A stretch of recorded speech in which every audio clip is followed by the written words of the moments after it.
All right.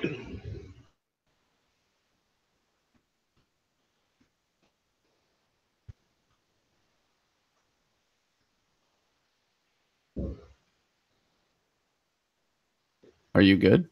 I am good. Didn't I know was that. waiting for your cue. I said I'm live. I didn't hear you. My bad. Flashpoint, Ibantes, what's up, man? Here, do you want to do a real intro real quick? Let's do it. All right. 3, 2, 1, go for it. Flashpoint, Ibantes, we are back. Back in the building. A lot of stuff going on. How you doing? Well, pretty good. It's gonna be a crazy morning because we got this. I'm chomping at the bit to go see a slightly anticipated movie, if you can't imagine what that is.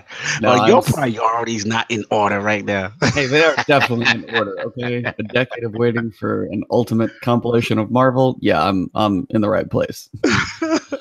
Yo, Infinity War's out, man. I'm just blessed that you're still here. No, they don't have showtimes this early. Otherwise, I'd be doing this later. Exactly. So we're very appreciative that there's a flashpoint happening. So Nah, we can't make it too much of a long point at all. yeah, I got a couple hours. We got some time to delve in, but yeah, we'll try and make it reasonable. We got some good topics to discuss this morning. But on a sidebar, I know I probably shouldn't even be doing that. Um, I know you guys are enjoying what's coming. Sounds like there's a lot of good things coming. We've got a few things to discuss, but we had a big game drop in about the last week or so. Both of us had our ability to get our hands on it and dabble into it a little bit. God of Mhm. War. I gotta talk Woo! about it, man. Let's Just a go. quick rundown. I'm Hmm. probably 7 to 8 hours in, and I'm taking my time, like exploring every side path, kind of go wandering around and everything. Hmm. So far, um, it's living up. I mean, I don't Yeah. want to say too much. I don't want to like obviously give any spoilers, but Mhm. you see it getting crazy reviews. People saying it's like one of their best games they've played in a long time, and Mhm. so far so good. And I'm not even that far in. Yeah, man, I would have to agree. I'm again maybe a little bit before you, something 5 6 hours, and same thing, taking my time, getting collectibles, doing my thing, and it just wows me every little thing, And again, it's very early. I know there's still a lot of game, but there's some games that when you play them, you like, yeah.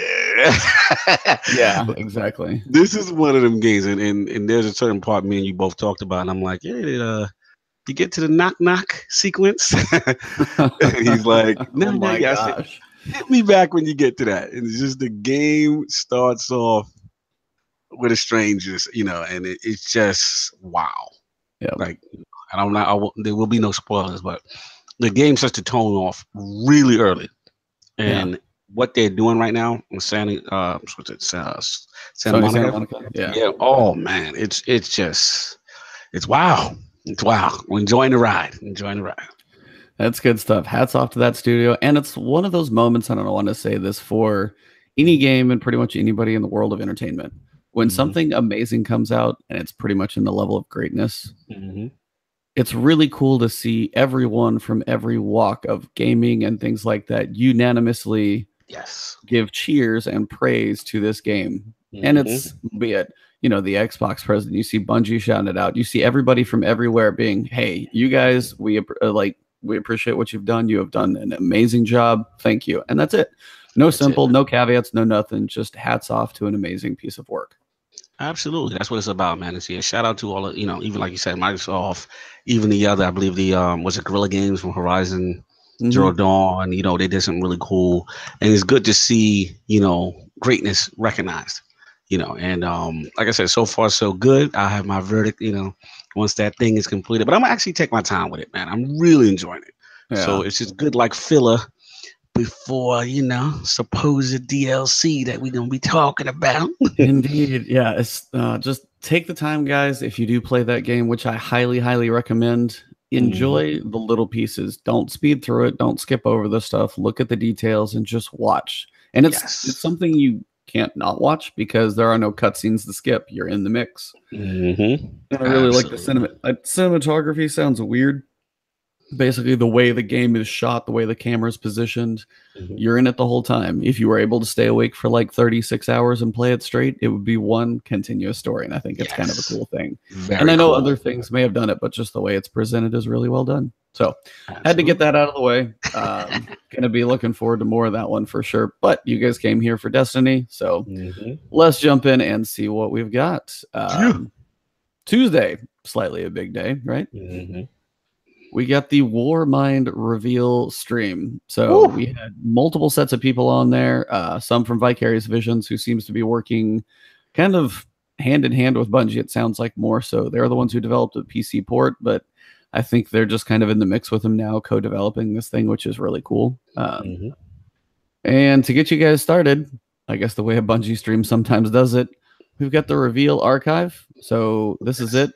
But we're just going to start with the trailer real fast so you guys can get a feel for what is coming. Absolutely. Let's do it.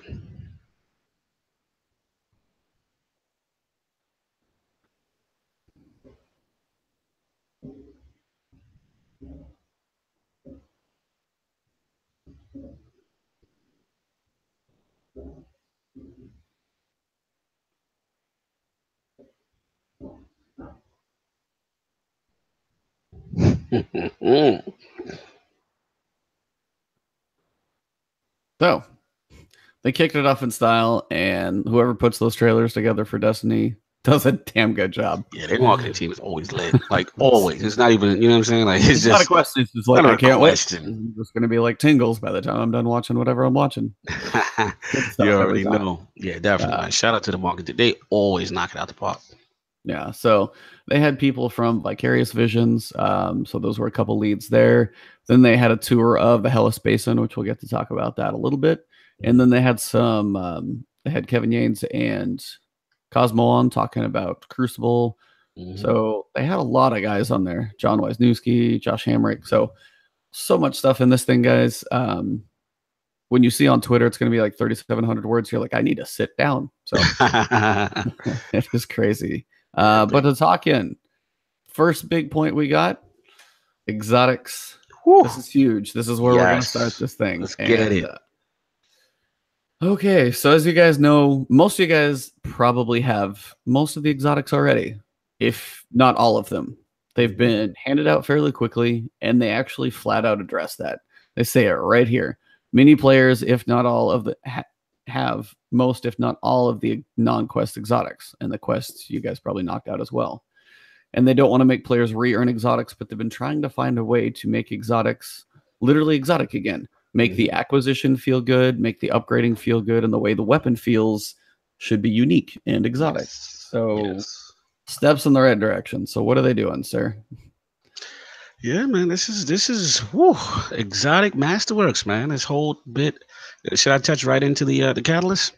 Yeah, just jump right in. We're right here on Yeah, screen. man. I mean, pretty much, you know, like as the TWAB is explaining, you know, that there will be one exotic masterwork per exotic weapon, and in order to bring the masterwork process, it's not going to be just how it was with the legendary. So pretty much what they're going to do, you're going to have to find this exotic masterwork catalyst, and when inspecting the exotic, there will be a hint which kind of gives you the what activity that will grant the catalyst for that weapon. And it says not all masterworks, exotic masterworks will have the same drop rates. Some exotic masterwork weapons are guaranteed after a certain amount of engagement, while others are RNG. So this is pretty cool. Yeah, I'm pumped already. Yeah, this is pretty cool. And the thing about it actually gives me shades of exotic bounties. Yep. And just a whole, you know, mystery behind it. And one thing about it, which is cool, is that also it's going to unlock an additional perk set, you know, a perk for the exotic to make it even more powerful. So not only do we have the exotic tuning that's already happening with these exotics that we already have, right? Yep. Mm-hmm. We're going to also have this masterwork catalyst as something to grind for and to continue on for. And I think like this is pretty cool. What's your feeling on it so far? So far from what I've heard, I like that you don't have to go get a new exotic and hopefully it's going to be a masterwork, or it's going to take, 10 cores and it's going to make us blow through that again. Either I like that it's different because cores for legendaries, they're standard currency. Work on those on your basic stuff. That's fine. But if you're going to make exotics unique, you had to do it in a different way. And I think this is a great start. So the fact that you have different ways for different guns to unlock the catalyst to get started, that alone's cool. So you can see Cold Heart. It says found in strikes against the most challenging opponents. Yes. Most people are assuming either heroics or maybe bosses on strikes or just nightfalls in general. But you can kind of get away. But they're saying, we're not telling you guys. Now people are going to figure this out playing crazy. But this is what we wanted. We wanted things for the community to figure out. This is the when you guys build together, when there's YouTube videos exploding, when there's Reddit is saying, hey, here's the thread of what are all the catalysts for your exotics. People are looking, people are diving in. It's a reason to take your gun. And the nice thing is the catalyst changes some of these weapons pretty substantially. There's only two I've heard. So those are the only two I know of. Vigilance Wing and Crimson are the two I've heard of what it is. So we'll get to those here in a second. But the idea is they're all different. Exotics are already good. They're all getting buffs already. If you guys have seen some of the stuff with regards to Rat King, when you're in a group, it's 2 to 3, it's reloaded. You don't even have to have it out, just equipped. It's full auto now. You've got Graviton Lance with the 2-shot with the Orbital Prime, like perks, like little balls going on. So many things. They showed more with Hard Light. We'll get to some of these other changes in a bit, but all the exotics are getting buffed, and this is going to take them literally to a different level. So big time. I think this is going to be something that's going to be fun and really make. This is what I asked and preached it before. Make it a hard decision. What exotic do I want to run? And this, I think, is going to hopefully give people options of play styles and alternatives, and definitely as well, you're still going to get the orbs, so now you can use it as well in PvE for strikes. Yeah, you still get that legendary Masterwork kind of orb thing.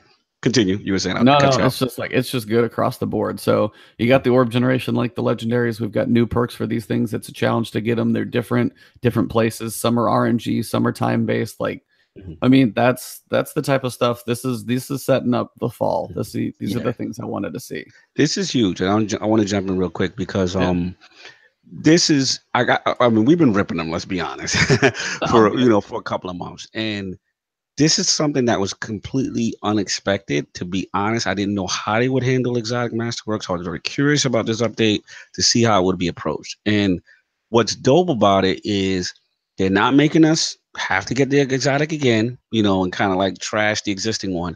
You keep it, but you have to do set activities. And I was having this discussion with like Abatu recently, and his concern was like, hey, I just don't want to do a lot of like random RNG. I don't know what to do. But I said, here's the thing though, like you said, Ebon, it's like a lot of this kind of stuff, this mystery that was kind of in D1 that's missing in D2, which is where it galvanizes the community. You're trying to figure out where to go, what exactly to do, for each, exotic catalyst.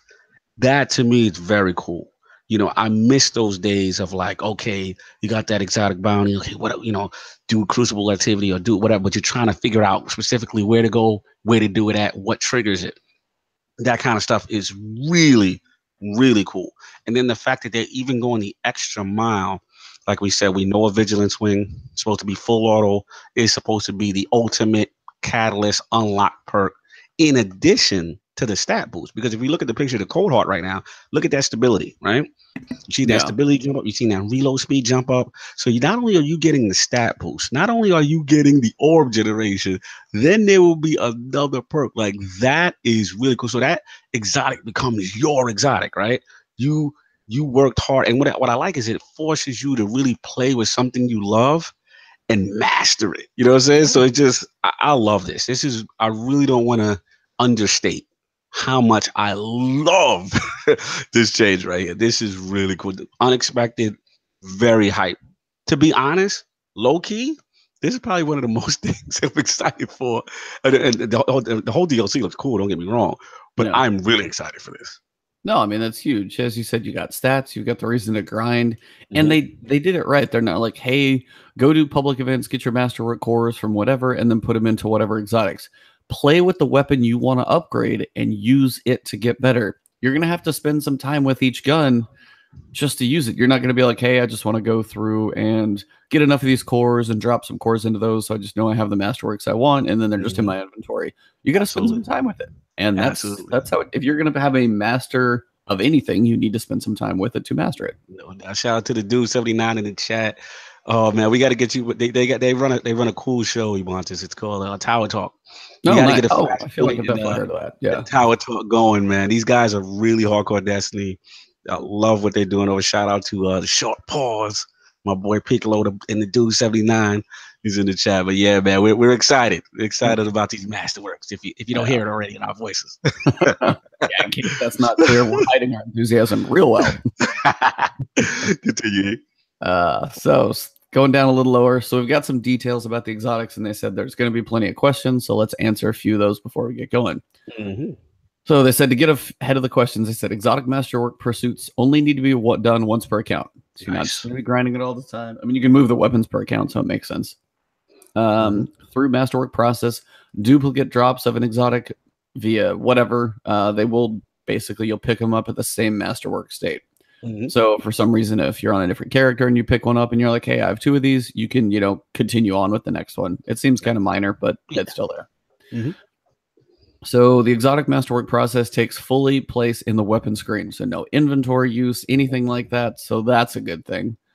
Not all exotic masterworks will be available immediately. Now, this is the one I was kind of wondering about. I wonder how many they're going to have. Are they going to dole them out like every couple of weeks as like a little teaser, a little feed? Or, I mean, so then you're just going to have like, okay, here's these 3. Everybody knows how to get them. Here's another 3. Like, I kind of wish it was a lot. So it was just this like info dump of like everybody. It's like, hey, I'm going to pick this one first. This person picks this one. It was a little more variety. If there's like 5, then, and I know there's going to be more than that, but I want it. I would like to have seen it to be almost all of them. Maybe it won't be the new exotics. Maybe they won't be Masterworks yet. Maybe it could be it too. Maybe it's restricted to the initial ones. First the initial set that we already know of, that we already have. Yeah, the tower hasn't had a chance to get them, figure out their blueprint. No, I'm just kidding. Making up some lore in there. Don't you some extra lore on the side? Yeah. Oh, yeah. I wonder. That's a good question, because I wonder if now that they're reintroducing the Suros regime, right? Will the Suros have it at day and day at the launch, or would it be something that's added later? It's going to be curious to see how they add. What would that one be for you? What would be your exotic masterwork hope? That's what I was saying, because the Suros is what is it up? Zoomed in fire calls, double more damage, right? Yeah, it was like focus fire, so it was slower but more damage, and then it was a little quicker out of sights, but you also had the chance to get some health. But didn't it also have what's the perk where the bottom half of the magazine also causes that too? Now I didn't see that part of the perk in it. I'm assuming it should have it. I have no idea. I mean, it may not be exactly the same, but I guess that's true too. Yeah, that's hard, man, because Soros is so good as it is. With that, they got the the fire rate. What could they add to? I mean, then it also heals. Ting ting ting ting ting ting. Just the sound. Yeah, I miss it, Soros, man. Remember D1? That thing was beast. Like, oh man, vanilla D1. That thing was just brutal. Yeah, its range was so good. So, but I don't know, man. I don't know what they would add to that as far as like a catalyst perk. Yeah. So there are 2 that I've heard of. So the 2 that we know of, as you said, Vengeful Swing is one. You already said that one going full auto. Shout out to the dude. Monster right now. Yeah, shout out to the dude. He said full auto vigilance. RIP to the competition in the Crucible. Seriously, just start mowing them down. Yeah. And if you're in recent range, just start it on about their belly button. By the time they get to their head, they're done. Like, just so much. So that's crazy.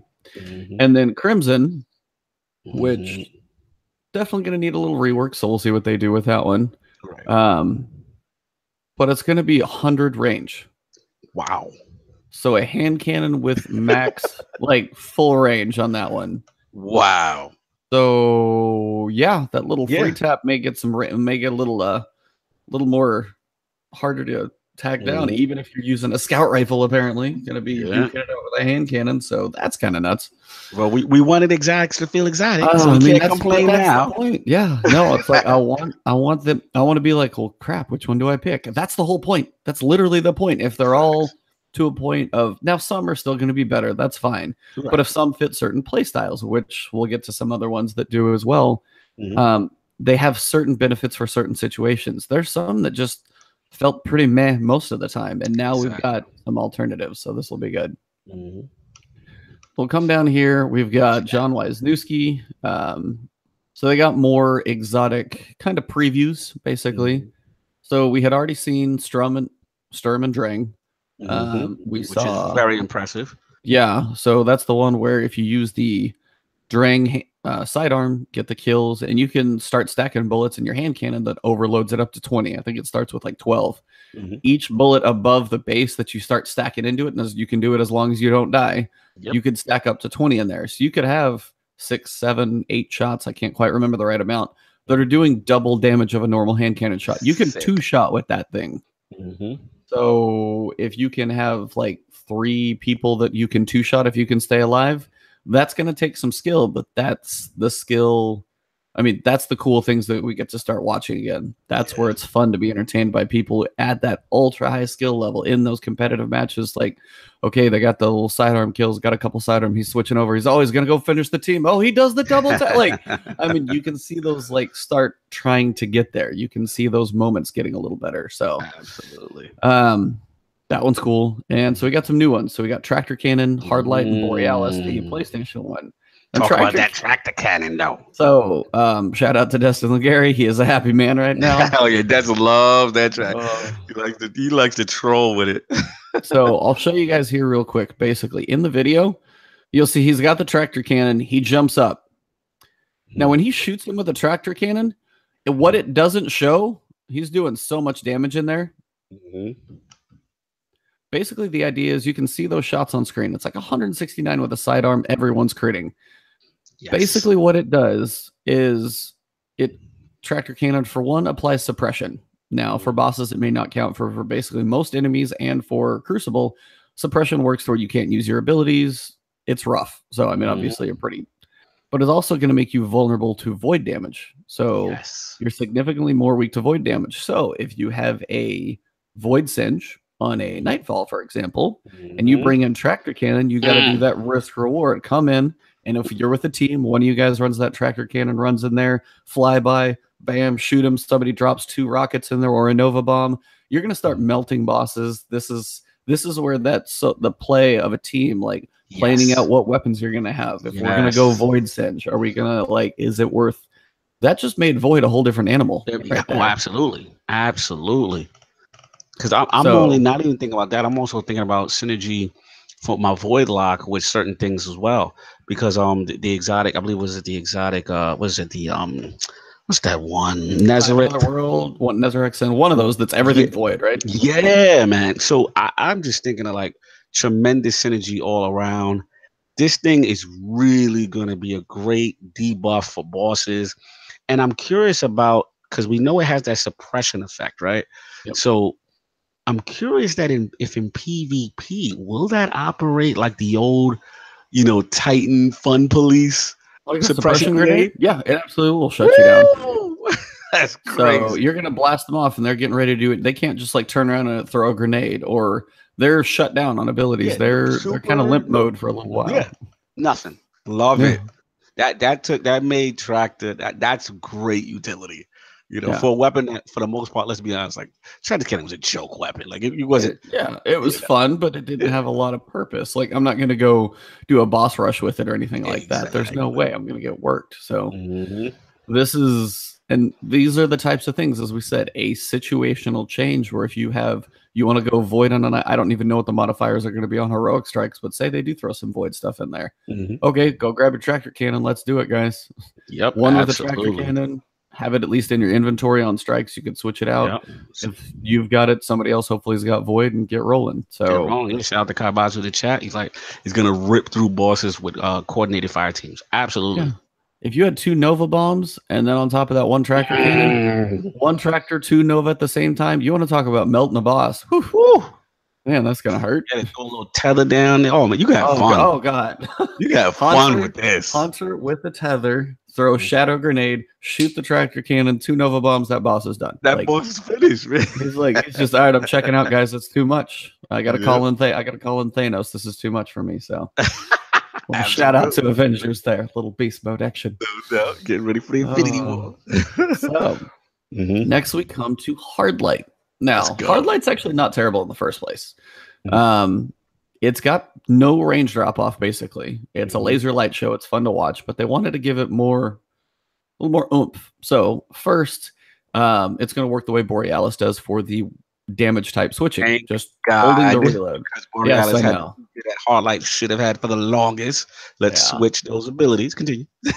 No, I mean, it's good. It's just like the whole go in, switch it on the weapon thing, come back out. It's just like, no, if you're going to have one that does all 3 and you had it on 1, yes, this is perfect.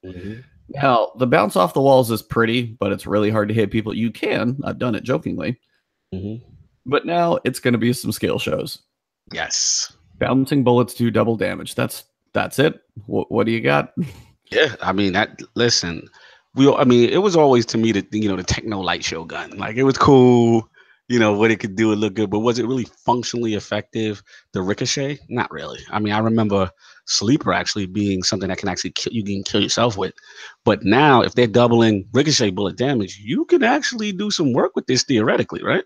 Yeah. So, yeah, man, I'm excited. I mean, just to me, to be able to hold down the reload button, switch my elements on the fly, now you've added complete functionality to this gun. Like on the fly, and you saw the clip. They're going back and forth. He's going solar void, arc back. That's what I'm talking about. Just add utility back with that gun. Make it easy, just how they did with the Borealis. I'm good, man. Yeah, so it goes here, switches over to arc for the Harpies, starts to blast them, and still just crushing it, and then switches over here to void, melting down the Minotaur. Just 3 in a row. I'm like, that gun feels exotic just right there for use of the fact that you can hit all 3 shields. I mean, so exactly. If I'm going to go bring an exotic into PvE, and the other thing this stacks with, now with those shield types mattering even more. Yeah. Because it was 3x damage. If you match the right shield, 2x with energy and 1 with kinetic. This thing just became PvE powerful. Like, this is huge. All the time. I'm thinking about heroic, what you call them, Osiris heroic ones as well. Oh, the adventures? Yeah. Yep. I mean, Dude ask a good question though. Do something. Now he says, I wonder if we can switch elements on Prestige Nightfalls. I would assume so, because the loadout. Yeah, it's a gun, not the element type. Right. Yeah. Because you just locked into the hard light, but you still should be able to switch the element, because that's a feature of hard light that you're locked into. Right. So yeah, if not, I would assume so too. Yeah. If not, then it damn sure should be. So yes, that would be a problem. Yeah, so I mean, that one's pretty cool. And as he's saying, Prestige is like the perfect spot. What if it's that point where you have Centurions coming out on one side, but you got a Harpies later on, and you want to be able to be effective on both? Well, how valuable has hard light just become? Oof, man. Great. Looking right at it right here. So, all right. For your PlayStation users. Let me tune out. Let me say. Man, I actually don't get it either, so I'm in your boat. Oh, that's true. See, now I don't feel bad. Like, you PC guys can join in the Xbox pain of PlayStation getting all these great guns and strikes for all these years. Okay, I gotta say, the strike on PlayStation 4, I don't miss it. Yeah, that's true. I did hear about that. One, when you see it, you're gonna be like, meh. I'm in the boss fights. Okay, it's. So I heard the Crucible maps tend to be a little bit as well too. Crucible's been kind of okay. How old am I? Okay. But no, Crucible maps they've been okay. It's more just the fact that it adds a little more variety. That's basically all. They may not be the favorite, but if it's one that just doesn't come up that often, you get a little more through your rotation. That's all I wish. So that's the only reason for the Crucible maps is just variety. But Borealis is a sniper rifle if you're not on PlayStation, and it works similar to Hardlight, where if you hold down reload, you switch the damage type that you're doing. But now now it's going to work a little bit differently. You want to cover what's going on with this one? I mean, just from what I remember, it was more of a they're basically upping damage, right? So pretty much, let me just hit it real quick. It's yeah, basically they're changing utility that you can match the shield, but for PvE they want to give a little bit more of a perk so that pretty much is it like doubling damage? Yeah, doubling damage of sniper round. Yes, that's a one-hit kill to the body till you die reload. It's pretty rare to pull off, requires a fair amount of predictive awareness, but we had it happen organically a few times. So that's actually pretty cool. Because if you're double damaging into the next reload or damage type swap, that's pretty beneficial and gives more, powerful functionality to the sniper gun. So I mean, I think that's dope. What do you feel about it?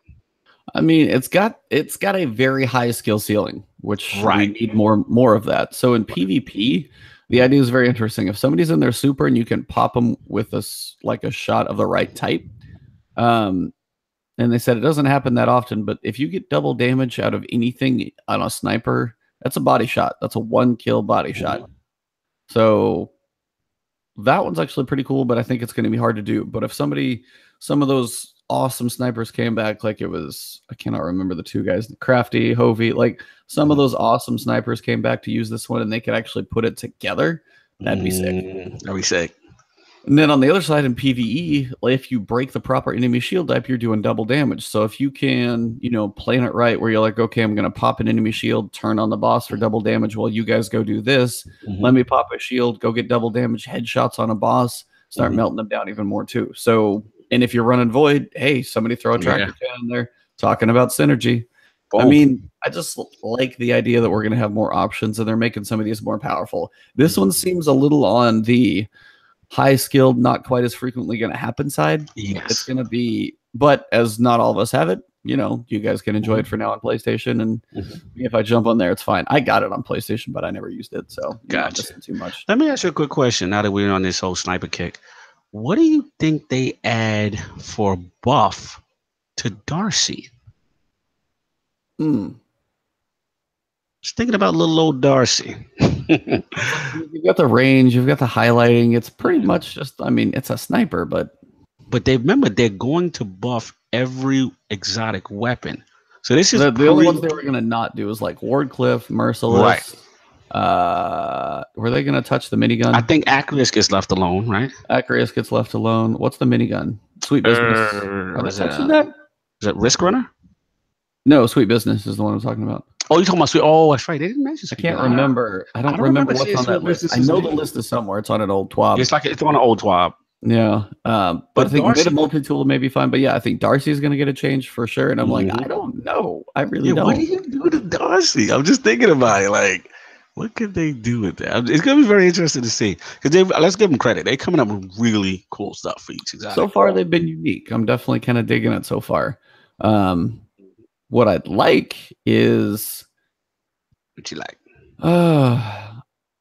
Something for Borealis. If you're like aim down sights, give it some perks that make it a PvP sniper, maybe for aim down sights for a while, locked on a head, hang on to it for like 3 or 4 seconds on head. The longer you're like tracked on a head, risk reward, the more your damage gets built up or something. Because you highlight the enemies, you've got the range. I don't know. I mean, that'd be something different, but I mean, that's just me spitballing here on the spot, but I have no clue at all. But just curious. So what about you? I mean, you got any ideas? I'm just making stuff up. I was just thinking about, I mean, we know it's not like one of the higher damage archetypes. So I was just thinking maybe, like you said, either they do some type of slight precision damage buff to make it like a high skill weapon, or, maybe they add like an old school, I know this might be really OP, but add like an old school triple tap on it. Remember triple tap? I want that so bad. Yeah, we'll see. We'll see. I'm very curious about what they do with Darcy, because it holds a lot. It would be cool to actually have. What is that, 20 now, I think, total? Yeah, it's like 22. Ridiculous. It's like the only time it holds that much. It's crazy. But so I miss my Irene. My Avalon Irene RR4 with triple tap. No. That was my sniper, man. Irene. It didn't have that much aim assist, but I just love the way that little energy shot felt out of that sniper rifle. So you wasn't a 1,000-yard stare guy, huh? I was Irene forever, because that was one of the first snipers I got, and I pretty much taught myself with that one. It had one of the lowest aim assists, so I mean that's just what I learned to live with. So nice. That's a beautiful gun. That was from Banshee, right? Was that Gunsmith? Yep. Nice. I remember. Got it from him. Yeah, I love that gun. That was one of my favorite. I use that for so many Nightfall videos because people would ask me all the time for my videos. It was like, man, what sniper is that? And I'd tell them, all it's just my Irene. It's at the gunsmith, and it came up a couple times. And I think later on, I eventually ended up getting like a second one that had something almost better than my first one, and I was about blown away. I'm actually trying to pull up my dim right now. Because it's always fun to go back and look and see. It's like those old trophies. So I had triple tap.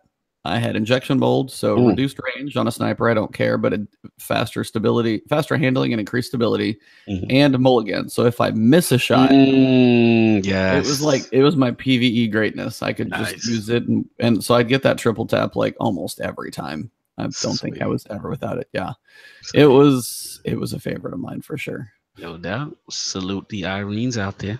Yep. Okay, so we come to our next giant topic. Crucible. Woo! Rankings. Here we go. And shout out M-Tash did a nice little video. Saw his Crucible rankings. I think will benefit a lot. It'll give you a reason to go into competitive because hopefully the main idea here is if they match you up with people at your level of Crucible, it may take you a little longer, but you'll hopefully be really playing with the people you should be. Yes.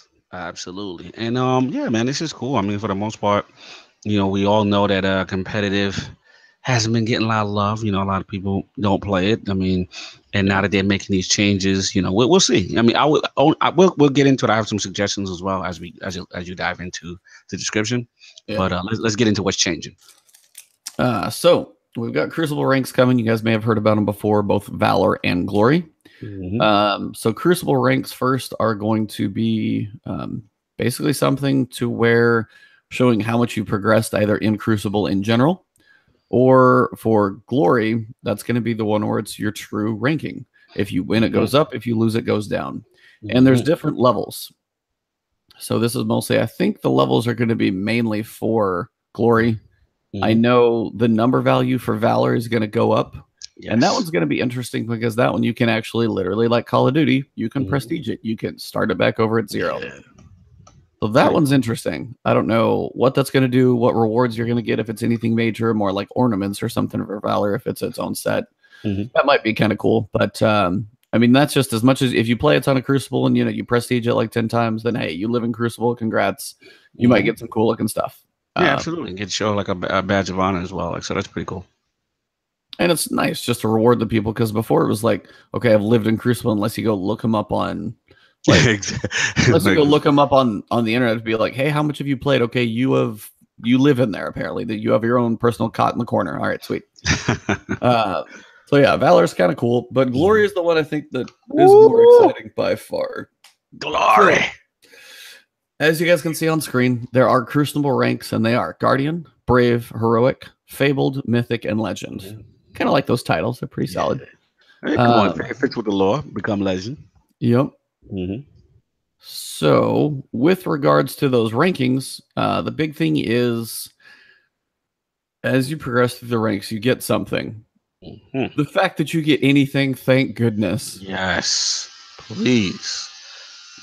Are you shaving right now? What is that? Or is that the construction? Yeah, I told you I had to warn you they're doing work, so I apologize. I'll mute myself if it gets out of here. No, you're good. I just almost, it sounded like shaving because it was almost like perfect noise. So I was like, sorry about that. Trim up for the morning. You're good. I ain't getting my Guardian trim on it. They working on this damn bomb above me. So. Nah, you're good. You're good. Anyway, sorry about that, guys. Things happen to his life. But with the Crucible ranks, as you progress higher and higher, it's going to be harder and harder to get there. So once you get up to a certain point, especially I think the Fabled, Mythic, and Legend, you will have to actually continue playing to keep that rank. So you're going to slowly start to degrade if you don't play. So there's going to be win streak bonuses for both Glory and Valor. So if you get win streaks, you'll get your points a little bit faster in sequence. And then for Glory, the ranked one and the competitive matches, if you lose consistently, there's going to be a lose streak like deduction, which that's going to hurt. That's going to be painful. Yeah, man. I mean, that's cool though. I love it because at the end of the day, this is Bungie, right? This is Halo 2. This is the ranking system, right? So it was always, you had to maintain that status. And I know we're going to get into decay and all that stuff later, but to me, that is really cool. Based on skill, you've got to maintain it. You can drop, you can go up. I'm loving this, man. This is gonna add so much life to the Crucible for the dedicated PvP guy. I'm loving where this is going. Continue, Ebatis. Yeah. So, I mean, as you level up, you'll get things like Crucible tokens, Crucible engrams, Masterwork cores, just depending on how far and level. And that may be a reason if you're going through Valor and you're like, hey, competitive may not be my thing. There's a certain thing I want to go for. We'll get to that here in a little bit, which is really, really cool. But even if you're just going through Valor and you level up again, it's like, why would I prestige? There's actually a reason to keep getting rewards as you go through the ranks again. So I like the fact that they're definitely taking care of it. Yeah, absolutely. So yeah, they cover Valor is just a progression, just showing basically how much time you've put into Crucible. So if you get like, a full 5 win streak, cool, you're going to get even more points, but it's never going to go down. Glory will go up and down with kills, win streaks, loss streaks. All of those will affect it. Basically, get good. And get good, man. Let's go. Honestly, that's one of those things. And again, some people may crucify us for saying this, but I think we're probably on the same page. Not everyone should be able to get everything in the game, right? And that works for that works for life in general. But. Hey. That's what it's got to be. And are you referencing said reward that got everyone up in a tizzy? I can't quite imagine what I'm talking about, but yeah, go ahead and take it away. Sir. Let's get to it, man. That Redrix Claymore, man, with that Desperado perk, that gun looks sick. And I got to keep it real. I'm a PvP player. I don't know if I'm going to get that glory ranking, But at the end of the day, it's one of those things that you strive for. One of those things that you play the game that it's like, okay, you know what? I'm trying very, very hard to get this thing. I'm going to try it. Like same thing with trials. I'm going to try. If I do, I do. But if I don't, and I see someone with it, it's like, you know what, man, that guy he's a beast. He earned it, So you got that's what it's about. At the end of the day, you've got to reward that skill gap and give people something to chase for and get good. Absolutely. And yeah, so this Redrix Claymore, it's a pulse rifle. The unique perk is Desperado. So it's got Outlaw, which when you reload, what is Outlaw? It's like when you get a kill, it's faster reload, right? So now with Desperado, when you use Outlaw and reload, its fire rate increases. Now it's a slower fire rate pulse rifle. Now, normally when fire rate increases, whenever that happens, damage falls on account of it. Usually because they feel like they have to balance it out. This time, nope. So you're going to have a high hitting pulse rifle that now fires faster. It's going to hurt. And if I'm on the other end of that, I'm going to be like, yep, there it is again. Dude, that's scary. And to be honest, I'm even thinking about how useful that's going to be in PvE. That's another one. Yeah. If you get a quick kill on a thrall, reload, and you go start pumping damage into something, if you can get some good, bounce back and forth between a couple low level enemies, depending on how long Desperado lasts. I probably should look in all the YouTube videos that are out there and actually probably pay attention. But however long it lasts, it's going to be doing some quick work with whatever you're facing. Absolutely. But I like the idea they're making something, and this is season 3 only. So for one, it's limited for season 3. Limited time only, man. Get it while it's hot. We got till probably September. I mean, I'm guessing that's what season 3 qualifies as. But that's it. Now, basically the way they describe the ranks, we'll scroll back up so you can see them. Guardian, Brave, Heroic. This drops at Fabled. Yes. So the way it's broken up, they say are casual and have potato aim. And I'm not saying anybody does or doesn't. What are you cracking up at potato aim? I feel like that's just one of those phrases I've heard and it stuck with me. Believe me, I'm one of those at some points. I'm like, wow, I can't hit the broadside of a barn. But it's like, but if you're still in there having fun, working on Valor, working your way up slowly in ranking, you're working on your skill. And if you don't get there, you know what? That's okay. Still work on you. Everything takes practice, and literally practice, you will get better. If you put in the time and start working your way up, that is something you can work on achieving. It's not impossible, but again, it's not meant for everybody. And the people who are good deserve to be rewarded. And then they take that to the next level.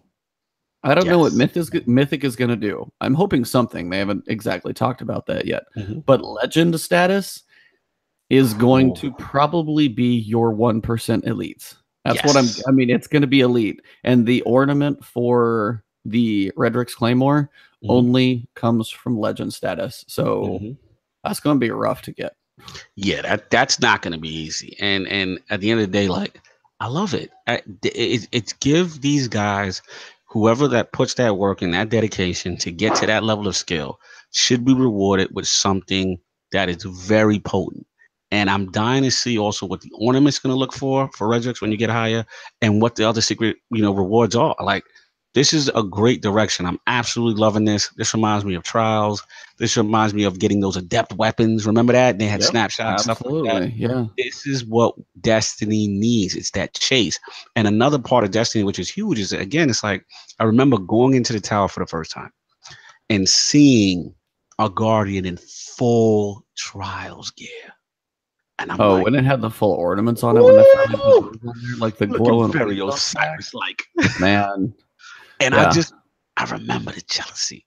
But you need that. You need that in this. You But it need to was be like, also, it was like, and it was Trials. It was like, and Trials, I have never been a Trials king by any means. So I just see that and be like, that's awesome. And I'm probably not going to get it. But I mean, I'm okay with exactly. it. And for the guy that worked hard, it was a badge of honor, right? Absolutely. You knew, like he had those trial ornaments, he had whatever he had.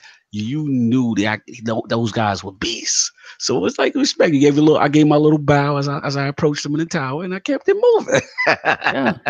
But I mean, it's a sign of respect. It's skill to get there. Exactly. You have to earn it. And that's one of those reasons why I've kind of enjoyed the more difficult games, Hmm. is because when you get to Fabled, you're going to get that sense of like accomplishment. It's not just like, here's Hmm. a random public event, take this exotic, yeah. Like, absolutely zero emotion, monotone. I don't care. And that's the thing a lot of people got to in this game. And I think that's what they're working on, is people want to care again about the stuff they get. We've got exotics thrown at us. You can be high, you can be max level without Hmm. doing the end game stuff. Ugh. And the story, you could literally skip half the enemies and not die. I mean, it's not a difficult game.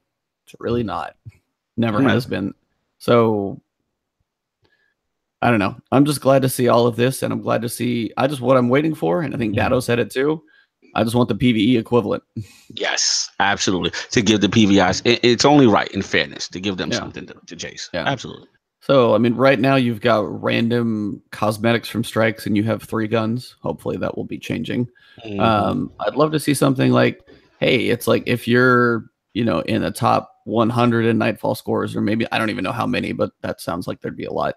But say you do like a Nightfall score, or you've got, say there's a raid prestige boss you've got to kill and you get a chance. I mean, there's some of that stuff, but as long as they start balancing that out with PvE and come the fall, then we're bouncing on both sides, and this is starting to look really good. Absolutely.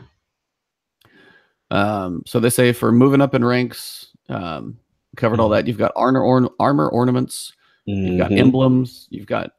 I'm so tired of emblems, but that's fine. I see that in there, and I'm like, you're not excited for emblems. I was like, it's okay if they look fancy. If they had like animated neon light up sign emblems, maybe. But I mean, like give me something a little crazy.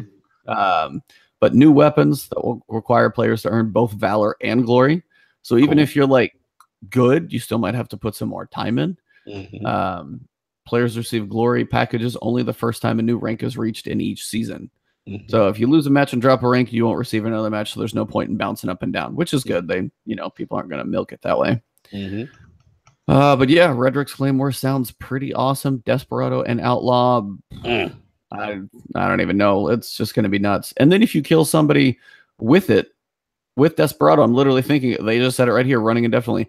Get a headshot kill, reload it again. Desperado's back, and keep going. It's like, oh god, that it's gonna be deadly, man. In the right hands, a skilled hand. And pulse rifles feel pretty good right now too. They're in a good spot, so I'm kind of liking to pick that one, because like auto rifles are just steady. Hand cannons, people use them forever, but incentive to use a pulse, I'm kind of digging that, because it's what I would say between D1 and D2 that has been, they've had their moments, but I don't think they've been usually ultra high. There was a moment for Red Death where it was pretty good, but pulse rifles haven't, I don't think, seen the overall love. I'm kind of glad to see them getting a little bit here. It's nice. Absolutely.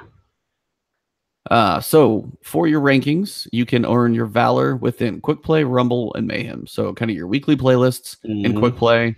But they're leaving out Iron Banner and Trials because those are going to be your own things. They've got their own They're going to separate that. They got their own sets. They got all their own things in them, their own rankings. All those things are there. So separating those, which is fine. They got their own vendors anyway. Shax will take care of this stuff, I think.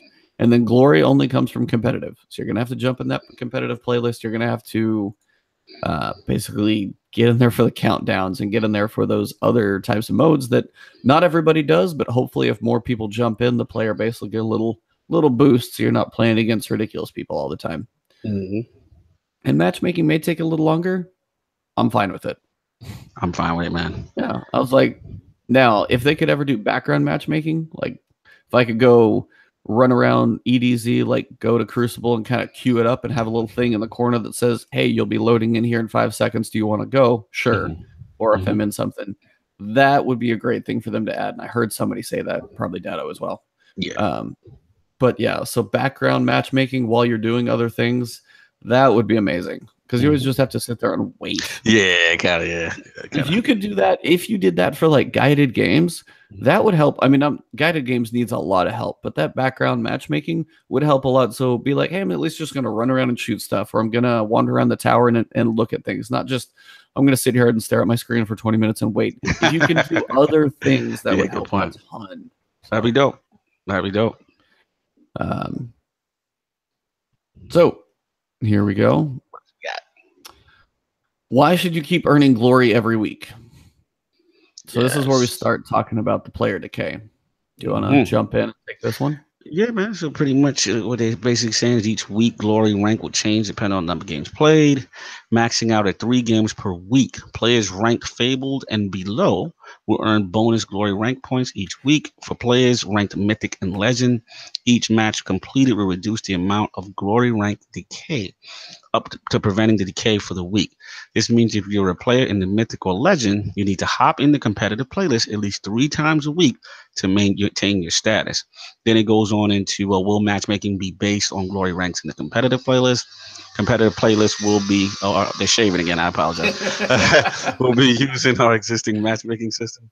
At the start of season 3, we're going to reset the skill bucket and blah, blah, blah. I'm going to let you take over because they get on my nerves. You're good. But at the end of the day, you know what I'm saying? You're going to have to play so that you can maintain your ranking. That's number one.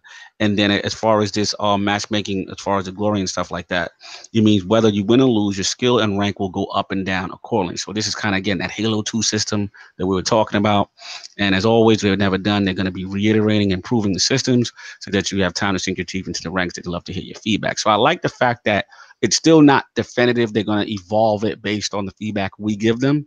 But I like the fact that it requires activity. You have to continually play to maintain that rank. You just can't like get there and sit. Yes. Yeah. You know what I'm saying? You can't just sit on the throne and have people come at you and be like, no, I'm not playing. I'm good. Exactly. You're going to have to continually maintain and earn that rank. And I like that. This is really cool. It's a hardcore separator. I think it's dope. I'm all about it, man.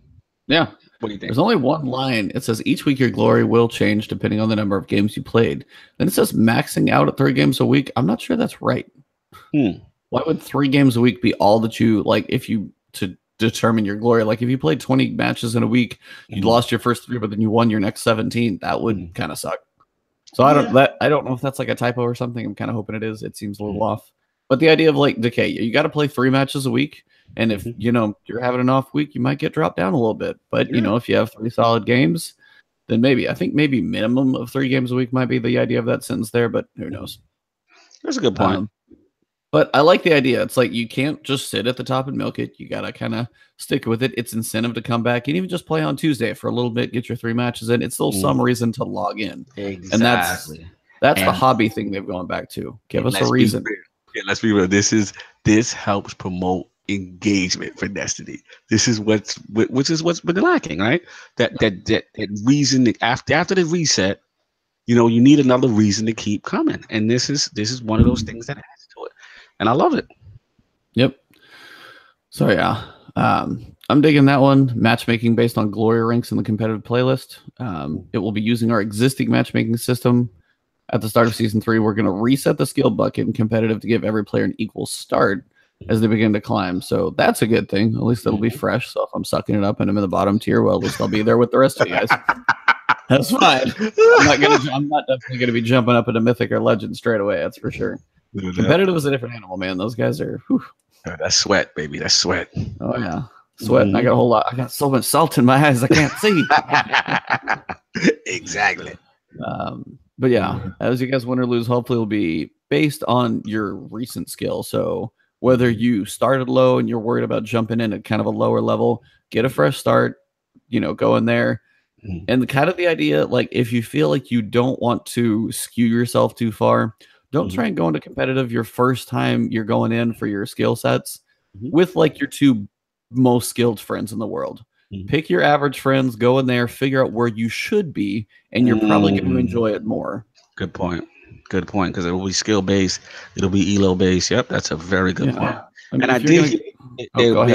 They're making some changes, not changes, but they also, because a lot of concern and rumbling I've been hearing on the interwebs in reference to this. Obviously there's going to be some crying. Oh, I have to get, I can't get the redux. Everybody wants their participation medal. Stop that. Exactly. God, I hate crying. That. Anyways, get good.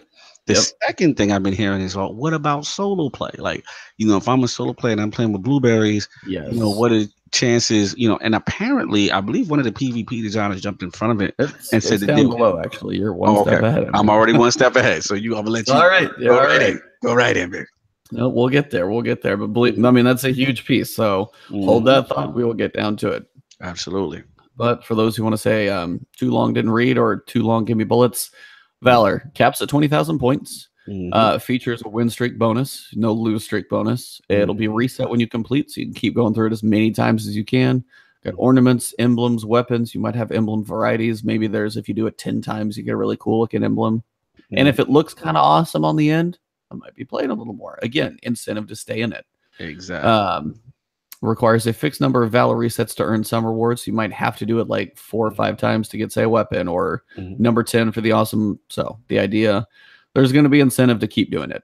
Right. And what I like is that Valor's getting their own ornaments, emblems, and rewards as well. So just for the time dedication, that is being rewarded. Because obviously, the people with glory, they're going to be getting some hotness, no doubt. But at least the Valor guys are getting something, right? Just for that time. I mean, if you love Mayhem and you love Rumble and Quick Play and just playing those and getting in the mix, it's like you're still going to get some shows out of it. You're going to get some unique stuff from it. And for the guys who live in glory, they're going to have a different set of stuff. So, I mean, they're not going to get Valor from those competitive matches. They're going to have to go into both. So sometimes you'll be playing against the sweaties. Sometimes the glory will be kind of having its own feel. So it'll actually kind of split some of the competitive people while they're grinding out as well. So, and I think that'll be good. Absolutely. So glory, on the other hand, as we said, it caps out at 5,500 points, which I have no idea how they're going to work. So that sounds like a big number, though. Features win streak bonuses and loss streak penalties for recurring losses. You can earn bonus rank points or fend off decay by completing at least 3 competitive matches each week. So at least 3, that seems to make sense. Yeah, that's pretty reasonable. Yeah, resets each season, but just once. I mean, it's just going to be your ongoing thing during the season. Same thing, ornaments, emblems, and weapon rewards. We know the exclusive weapon at level Fable, which is the 40 difficulty. And then the ornament is at legend level. So that one's the really cool one. So they said, how are you going to make sure everyone plays fair in the ranked environment? Update to 1.2 will have more security systems, things like that. Hopefully less, DDoS things. We know competitive gets sweaty. People find any way they can, but Bungie tries to be as secure as possible. And that's one thing I will say is, like, if you ever want to have a secure, go play Battle. Go on PC. I mean, Battle.net's as secure as you can probably hope for. Between most things, they got it pretty locked down. So that'll help a little bit if you're looking for a different platform, but they're trying to do everything they can. And it's always a work in progress. Even when the people went out to the community summit, they're like, yeah, we're doing security. We're not going to talk about it, moving on. Like, they're making changes, but they're not going to tell you what they are. That's the whole point. So here's where you were talking about worthy opponents. So they're working on some under the hood changes for solo players. There's other games where if you pair up with say it's 3 solo players and a team of 3 on a 6-man game. Mhm. Well, the other side's going to hopefully get matched up with the same thing. Now, it may take you a little while to get matched, but you're going to have a more even pairing. 3 people that might be running as a team, and you're like, okay, those 3 look coordinated, and the other 3 are off doing who knows what. But at least you're in the same boat. So if you're going against a team of 4 or 6 or 2 and 2 and 2 and 2, like you're going to be similarly paired up, hopefully. So they're going to try at least to improve it. It always seems to be a work in progress. It's a moving target all the time. Right. But they said basically players and fire teams have substantial advantages. If you don't think they do, you are crazy. There's no way I'm going to run in with 4 random people and I see 4 people on another clan. Just the fact that you can communicate verbally, especially if you're playing together, it's likely you planned it. And you can say, hey, they're coming back. I see somebody coming here. Meet me on this point. Just that verbal communication as opposed to even just waiting for the radar or control points to do their thing. You're so far behind all the time. So what they're working on doing is instead of using your normal skill value in a fire team. So if you're on a normal, control match of quick play, there's 4 people. They're going to use a modified value that takes your fire team size into account. So if you are in a larger fire team, the larger the potential modification. So we don't want to try and completely nullify the benefit of playing in a team. So it's kind of a balance. And they said their initial values are conservative, but hopefully it kind of leads you. So what is it like? If your skill level of the team of the people you're with, if your skill level's reasonable, you're going to probably have a higher skill matching, even if you're playing against some randoms that are better than you. You're running as a team, so your skill is going to kind of be matched. If your solo's at a lower level, you're probably going to be even farther down the totem pole of matchmaking. So it's a little more separation between teams and solos. And if you are solo, but you're a higher skill, then you might start facing those like medium teams. It's kind of a way to balance that out. I like it. I like it. I'll be kind of curious to see how much it's in effect, how much it feels like it's in play. And again, these are the changes. You can read about them, but you never know until you get your hands on them. Absolutely. I don't know. What do you think on this one? I know you were jumping in there, so I want to let you get your thoughts. No, I think this is really cool. I'm just listen. We have to see how all this stuff is implemented, right, before we can make final calls on it. But at the end of the day, the fact that they're even thinking about the solo player is a huge thing because prior to that, let's be real, like Bungie's PvP, they didn't really care for. Not they didn't care, but they never had any algorithms in account for the single player. Yep. So I think that is huge, especially, let's be honest, it's going to get sweaty. Everybody's going to be in that damn glory playlist. It's going to get rough. Everybody's going to want that redux, it's going to get sweaty. So it's going to be solos in there, and guys going to try to get it popping. And, it's going to, at least they have something in place to try to help those guys out. I think that's very cool. Just me personally. No, it's like I like to see it. Just the acknowledgement alone is the fact that they're finally seeing it's an issue. Yes. And there's enough other games out there. I mean, you got your buddies over at Blizzard. They do Overwatch, and that's where you play Overwatch and you literally see who's in a team, who's not. You even used to see it in Destiny. Yes. You used to see okay, so there's a little black bar and it was a chunk of those 4 are together in this. And if you saw you were on the team of 6 and the other 6 are together, you're like, oh crap. I was like, they noticed it then, but they never did anything about it. So I'm glad they're actually trying to make it better so you have a better experience. Exactly. And acknowledging it. That's a huge deal. I mean, if you're a crafty or you're an MTAST, you're one of those beast mode guys and you go in, your skill level is going to be up there. So if you go in random solo, you're paired with a team, you're still going to have that skill that balances it out some. If you're your average Joe from wherever and you're like I'm somewhere in the middle and I'm playing solo, you're going to probably be bumped down per se. You probably want to be bumped down, but those guys are going to be bumped up hopefully a little farther from you. So odds are you're just less chances to go face a solid team. Exactly. It makes sense. It just does. You're playing against a team and you're by yourself. It's just a rough day. And you can usually tell the solos versus the teams. You run around a corner, you're like, oh crap, there's 3 people, I'm dead. It's so obvious when they're running well, especially when you start trying to go to points. And then every time you see you see your radar, you're like, I don't know how many it is. And 3 come around the corner, you're like, boom, done. And it's like, you can't win. So it's not like you see dots on your radar. You see a color and you just see what comes around the corner. And then you hear Shaq say, I've had enough. I've had enough. I'm going to I'm calling this. you. No. Yeah, I wish there was a point where I wish there was a point where if I was in a match, I was like, "Can I opt in for Mercy? Can you do this faster?" Like, there's moments here like this is just done. Give them the W. They got this. I'm gonna go ahead and put one in the loss column, and I'm out. Mm-hmm. Absolutely. So, well, as they said, Iron Banner is running straight back into it. So next week we've got Iron Banner for the last time. So nice little 6v6, baby. It was fantastic. I was gonna say 6v6 Iron Banner. Give me your thoughts, man. Love it, man. Love it. And to be honest, it's at the point now. It feels so good. It feels so like D1 that I'm like, we may have to go 6v6 across the board, guys. Like, I don't like, part of me now is like, I love it so much. And yes, it makes Iron Banner special, but it's like, I need to have a 6v6 mode when Iron Banner is not around. Like, I need this. I don't know, man. Well, we still don't have Rift. Mm-hmm. I want that back. That's like, I think that would be another good, like, objective mode. Yeah. But I think 6 players would be the right way to do it. I think 4 would be too small for Rift. I think you have to do a minimum of 6 on Rift. So maybe that's a way they kind of work that one back. And we're not going to get a game mode for this one, but maybe in the fall we get a new Crucible mode. We'll see. There's some new mode, man. Have you heard that? No, just for the fall or whatever. Oh yeah. From the okay, so this is just a little tidbit aside here. From the Destiny Community Summit, most people so far have only been able to say how they felt about the event. They could say, "Hey, we asked this question. Hey, we asked this question." They gave answers, but they can't say what. But the big kind of news piece is there is a new mode, and it's not what's coming out with Warmind. That's separate. That's kind of like a public event thing. We'll get there in a little bit. But there's a new mode different from anything else in Destiny that's ever been in Destiny. Yeah. And I was like, what is, and everybody was just strapped to the chair. No one wanted to stop playing that. I can't get my head wrapped around what it could even. I still can't get my head wrapped around what it could possibly be. Because how much can you do in a shooter?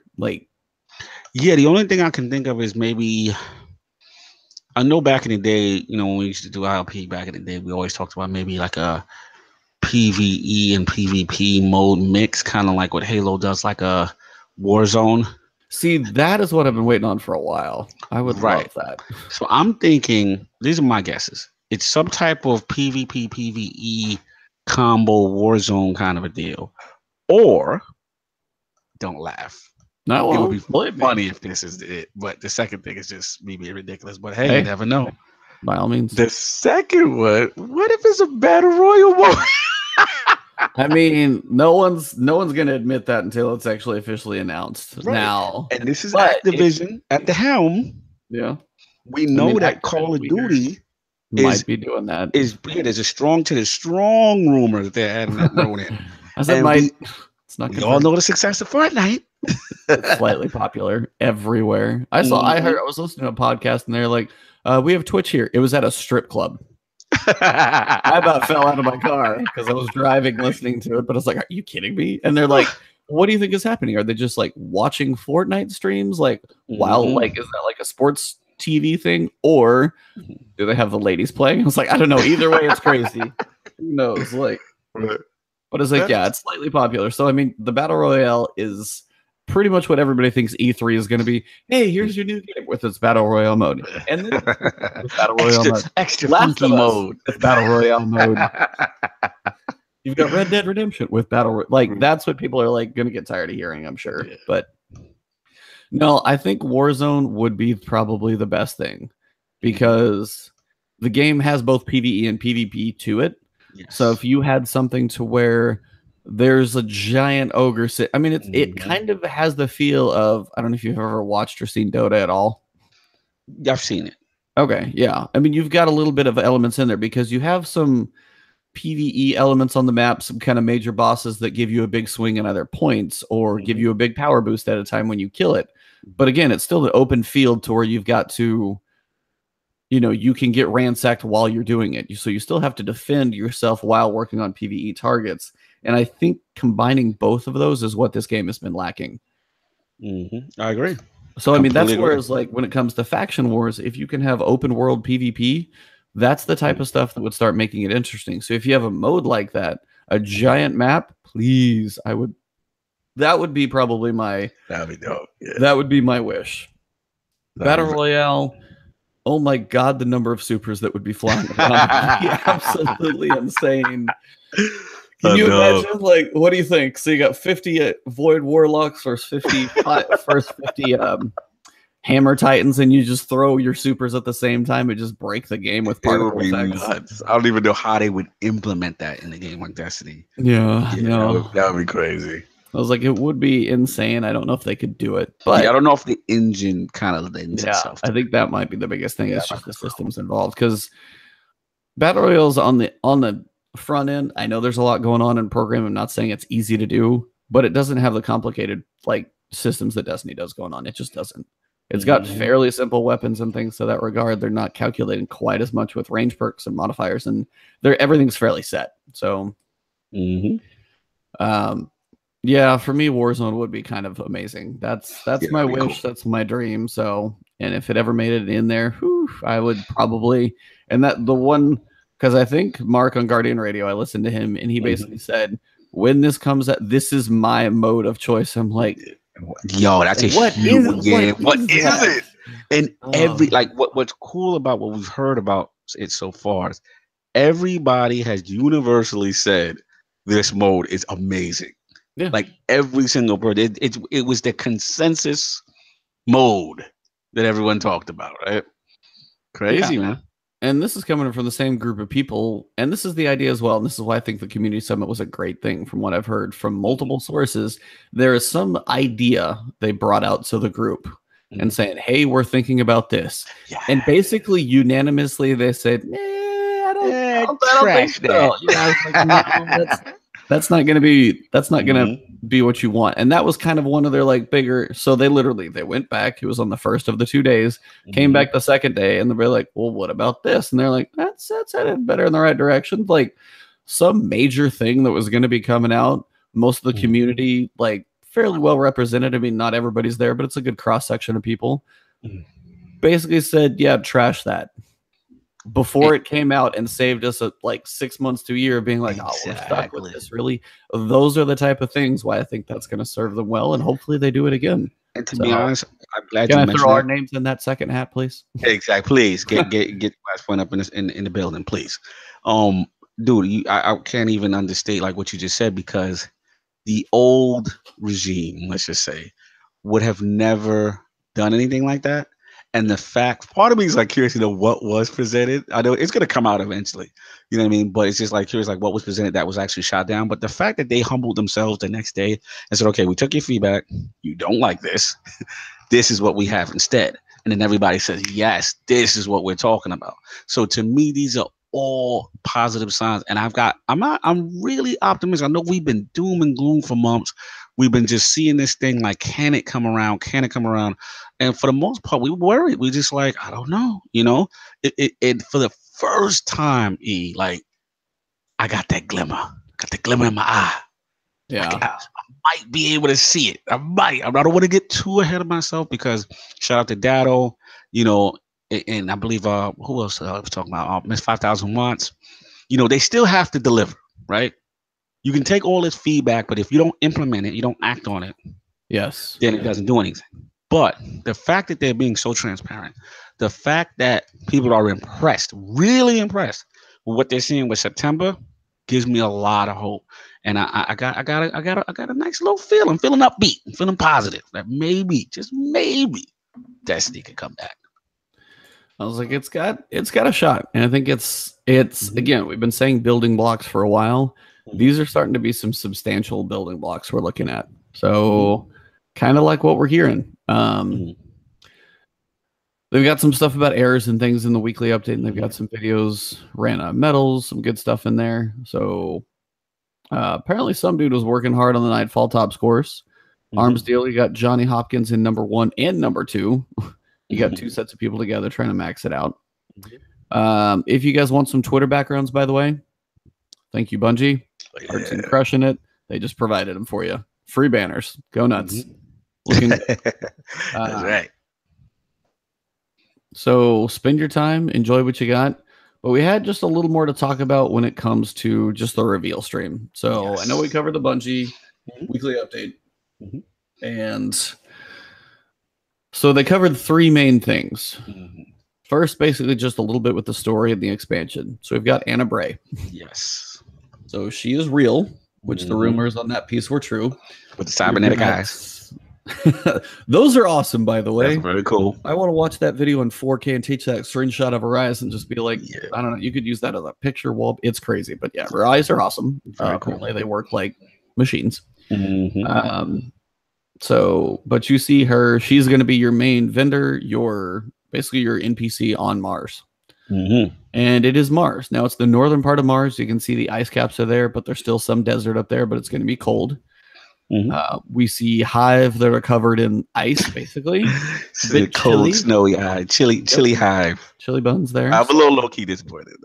I ain't got a lot of it. But we'll continue. We'll continue with our presence. If that's the enemy type, then yeah, I was like, those are still the hive. So I don't think they quite get new enemy type. So Yeah. I mean, did they say it or am I crazy? Why did I think that was?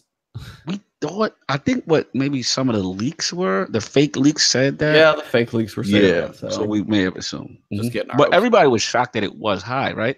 I don't think a lot of people it was high. I don't even know what I expected it to be, but I guess hive is an option. Yep.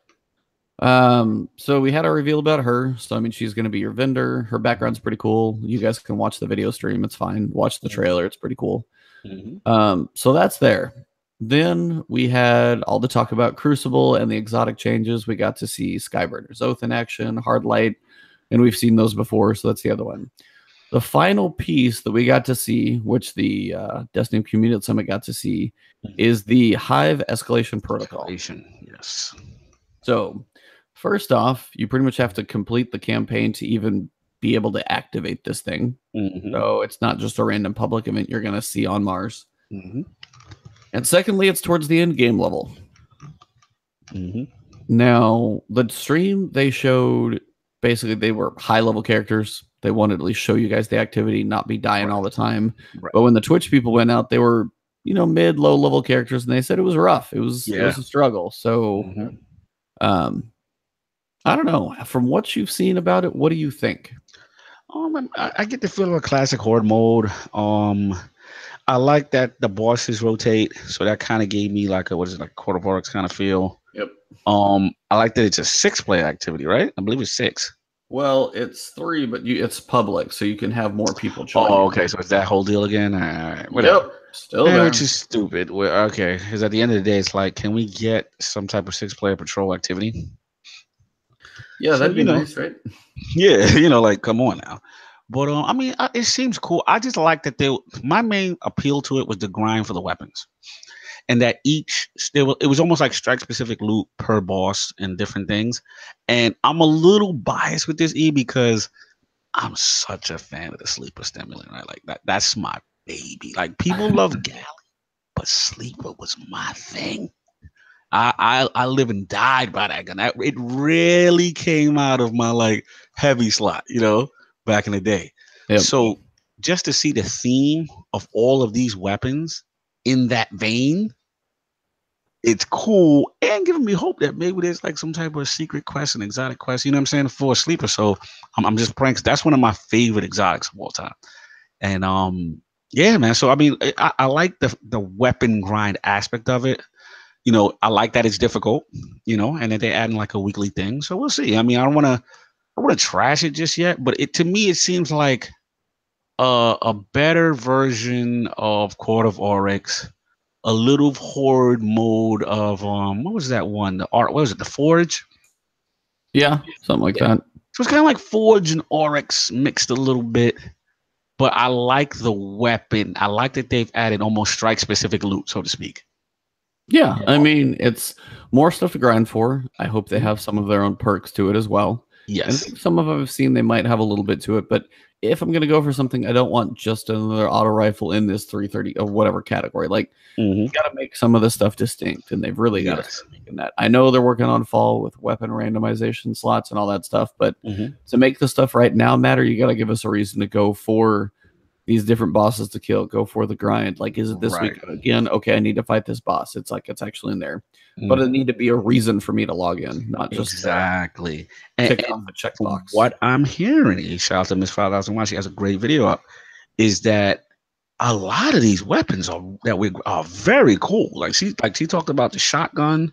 Yeah, it looked like a little sleeper similar shotgun. Yep. It was also like a submachine and had like a perk. I think Mason Sean had a video out where pretty much like if you burst the shield of somebody with the sub, then you get double precision damage with your kinetic if you switch over. Yeah, I saw that. So I'm seeing cool, unique perks, powerful weapons. People are saying that these weapons, Warmind kind of exclusive weapons through escalation mode, are very good. So that I like, because again, if you're doing end game content, you want to be rewarded with good stuff, and that was the problem with the Leviathan stuff, and earlier with the prestige raid weapon. You know what I'm saying? Like there wasn't that grind, that carrot that made you say, okay, I want to do this activity because I want this weapon, that kind of a deal. So I'm hopeful. I'm not gonna get over the top with it, but I mean, for the grind, I'm doing it. I'm telling you that right now. I will be doing it. So I mean, it'll give you some, and even if it's like one more thing just to do for the week, it is one more thing to do for at least 5 weeks. And there's 5 bosses, so that'll be cool. We actually get a relic back. Looks like, who am I trying to think? Who is the New Orleans Marvel guy? Gambit. Yeah, it's gonna take like a Gambit staff and not purple, but it's solar energy. Throw it and explode it. Like it looks pretty cool. Just fun to see a relic back. They're always fun to use. Just the sword. Let's not forget our Hive swords are coming back. Hive swords coming back too. Yep, almost smooth. Forgot about that one. I mean, we got some good stuff. So I mean, I'm kind of digging everything so far. With cautious optimism. Yeah, absolutely. Like I said, cautious optimism. To me, based like I said, no disrespect to the stream. Listen, when Destiny comes out with new content, the marketing team's gonna knock it out the park. We've been burnt by Osiris. We know that. I get it. But to me, we got a planet. We got sparrows. Exactly. We got sparrows.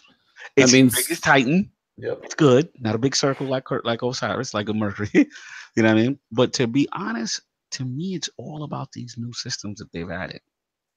It's all about Masterworks for me. It's all about Crucible ranking. It's all I'm so happy we're getting new DLC, new story missions, new strikes, yada yada, new raid layer. Great. But to me, the systems are really what's exciting me the most. I'm gonna do the story, I'm gonna do all that stuff, but I can't wait to start my chase for what's the exotic masterwork for whatever sweet business or whatever gun it is, and just keep that grind going. That excites me. That's the stuff that I look forward to logging into Destiny 2 every day. That mystery, that intrigue, when the community comes together and tries to figure out, okay, how do we get this? Remember the days of the sleeper stimulant? Oh my God, that was ridiculous. No, Orbital Prime was ridiculous. Yeah, man. Remember Orbital Prime? Oh, man. It is so many things like that. And I just remember fond memories of the community just sitting there. Okay, how do you do it? What do you do? Okay, this day you can only get the black spindle on. You know what I mean? Like it was just so many cool moments. And these are the things that made Destiny to me. Even little things like the Crutch of Crota dropping, right? Which had its own crest line that go into the whole other stuff for the Necrochasm and things like that. The mystery of Destiny, that's what Destiny's built on, and to have that kind of stuff back, even in a smaller form with Exotic Masterworks, is very exciting. And the last thing I want to say is that being that I didn't think they would go the extra mile with Exotic Masterworks the way they are. Now I'm even more confident for Exotic Masterwork armor to see what they do with that. See, that's the summertime question mark, because these are looking good. Bounties, Exotic Masterworks, but man, for me, it's the armor. The weapons seem like they will be game changers to a point of hopefully a hard decision. But your play style changes are what come from the armor. Yes, and that's the ones I want to see what they do. They've got to make them special. They've got to crank They've got to crank all Yes. those up to They gotta 11. I crank mean, those up, man. There's so many items that I have in my vault. And I'm like, if they would just bump up and buff the utility, there's these warlock boots, lunifications. And I'm like, in theory, it should act like a kind of like a Titan barricade with the yeah. reloading and stuff like that. It just, the functionality is just not there. So they just this. I'm very hopeful now that because they're going so much the extra mile with exotic weapons, I'm getting a little confident. Like, yo, they might do it, man. They might get the armor right. You know what I'm saying? And really bump those bad boys up. And then what if they do the same thing? What if they add an extra perk with a catalyst? Dude. See, okay. I got No. Long point. You got me thinking. No, the big thing for me on the armor, while exotic Masterworks can be cool, they need to rework the armor system to me for that to ever matter. Okay, what do you want? What do you want? Define. They got stats don't matter. Oh much. yeah. So I mean, that's the stuff I want to see. Like, I know they talked about mobility a little bit, and they're working on the technical pieces. You got resilience. You've got recovery as well. But it's all the things of like, hey, when I pick up a piece of armor, it's like, and Mesa Sean said this too. He's like, I wanted the Warlock helm from King's Fall because it had grenade reload speed and excuse me. Those are the type of perks I want to see again. I want to pick up armor and have it change my character. It's like the mods are working on it, and those I know they're working on redoing, but mods. That's why people are like, hey, are mods just going to be like weapon randomization? But I was like, don't forget about the armor. The armor needs some huge help. And if it's going to be 2 mod slots in there, so you actually can start changing more, the mods matter more. Those are the pieces that I need armor. The exotic Masterworks hopefully will make like some of that good, but I still have 4 other slots that are kind of meh. So I'll wear 1, and hopefully that's a game changer. But I want the rest of my armor to be good too, and that's where I'm waiting for fall to see what they do. I'm curious about the Masterworks for armor, and I hope they take it to the level they are with the weapons. This is a good step for exotics. Quick question: when's exotic Masterwork armors on the dev list? I can't remember. Summertime right now. Oh, summer. Okay, not too bad. Not that bad. Nope. Yeah, I'm looking at it right now. It is summertime. Summer seasonal event, faction rallies, bounties, PC clan chat, and exotic armor sandbox. Yep, that's your summertime, and then fall is gear collections, records, weapon slot changes, and weapon randomization. So that's the big stuff. But yeah, for me, it's just like go back to D1, because I mean, if you go back and pick just any piece of armor, and I'm gonna go, okay, so what's the helm for like Titan helm from Taken King? So you've got increased super energy gain from killing minions in the darkness. That was one you always wanted on for PvE. Replenish health each time you pick up an orb, and that's on like the helm. Then you've got the gauntlets that would have hand cannon reload speed or grenade throw distance. Then you had chest pieces that give you more ammo, like extra heavy ammo, more pulse rifle ammo. So you'd have like a chest piece that would work well if you're running pulse rifles. And there was so many more pieces to grind for on that would change like what I would go for, what I would equip. I mean, it reduces incoming solar burn damage, like if you want to have a burn, or increased armor when using a solar subclass. Those are all the things that I don't know why they removed so many of those. Exactly. Those are very, very cool. Very cool, very good utility, and it gave you reason to want to wear specific armor sets. So, and also, we already talked about this as well, like, the whole armor set thing, a full set, that kind of stuff. We've talked about this kind of stuff before. So it's going to be interesting to see how they handle, exotic armor Masterworks. Very curious, but I will say, I mean, fantastic job so far from what I'm seeing with this reworking of weapons. So that's giving me a little confidence. Yeah, I mean, I like what I'm seeing. I'm with you.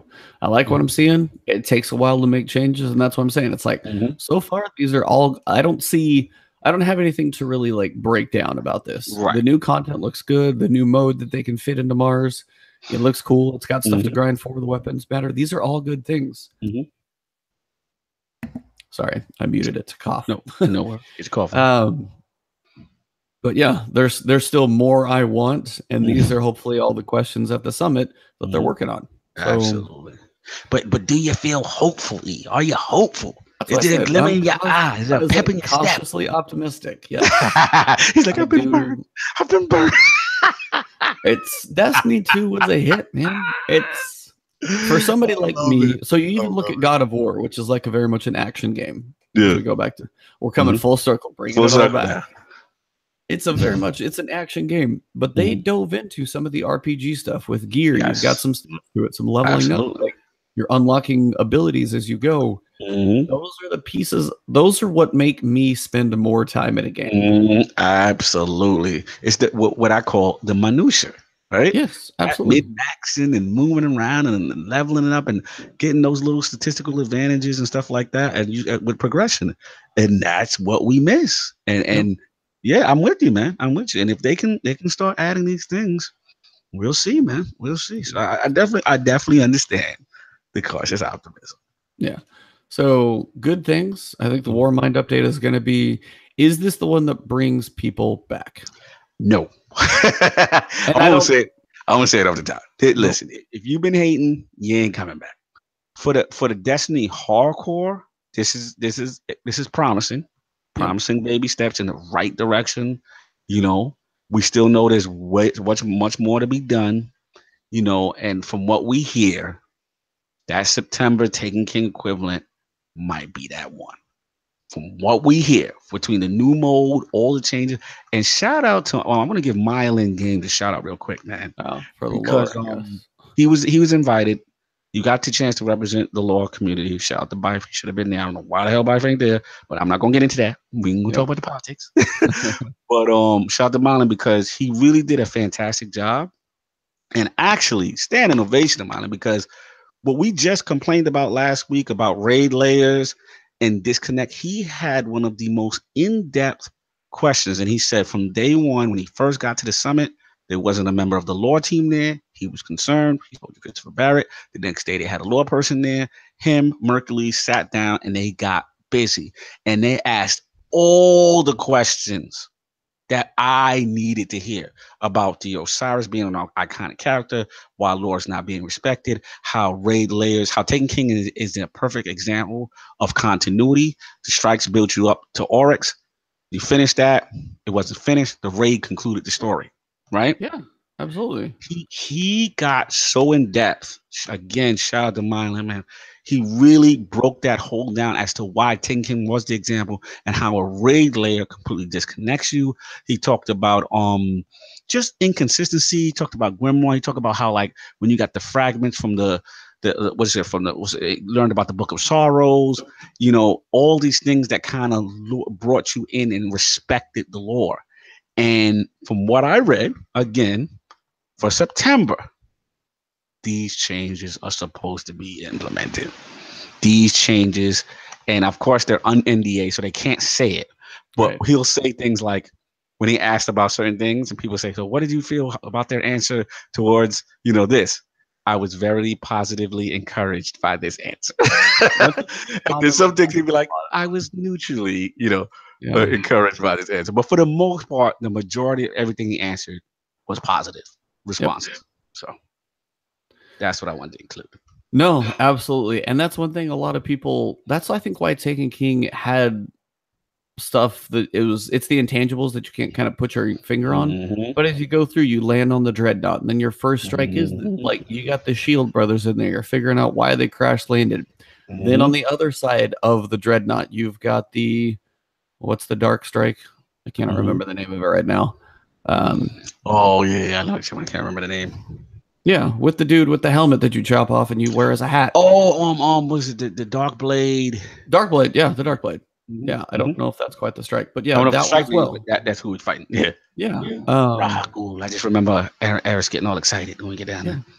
So it was like, and that's still within the same ship. It's talking about Horus. He tried to overtake him. That piece is there. It's like those were all tied within the theme, not perfectly. Here's Mars. Here's a random Vex strike on Nessus for PlayStation exclusives. I will tell you, typically do not fit the lore. They're not usually connected to much of anything. So that's what I say. Don't worry about missing so much on that one.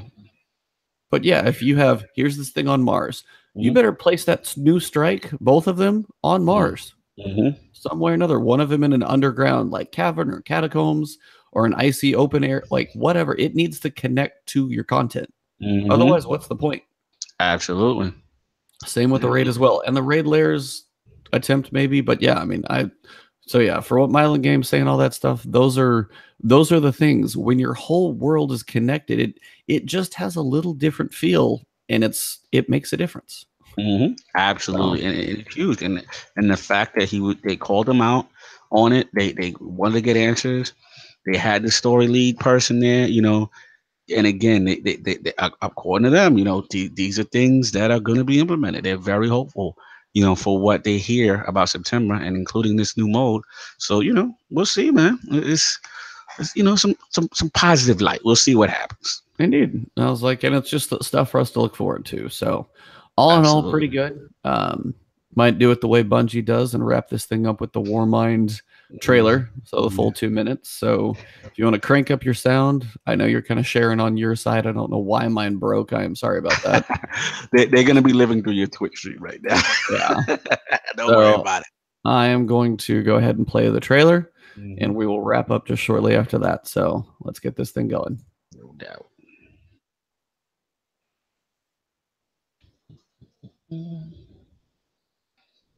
Good, man.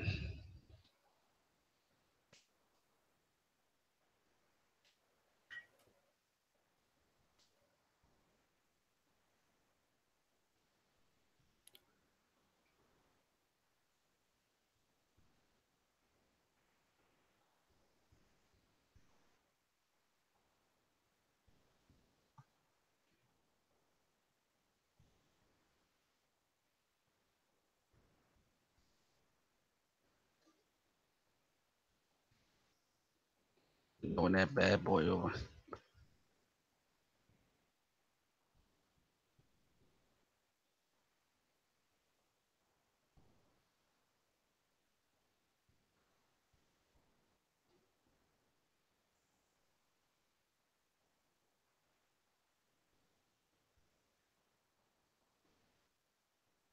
She's a ninja. Yeah, she's got the whole. You're gonna have to give me the narrative play by play. I share right now. Now she's hanging on the wall with the knife. Oh, did I just lit? Climbing up, standing on top of the ice. Oh yeah, and that gun she's got on her back, very unique. Looks like an end of a quest item. And the giant shadow over the top. Oh yeah, I know that's a lot of mystery with that. Yep.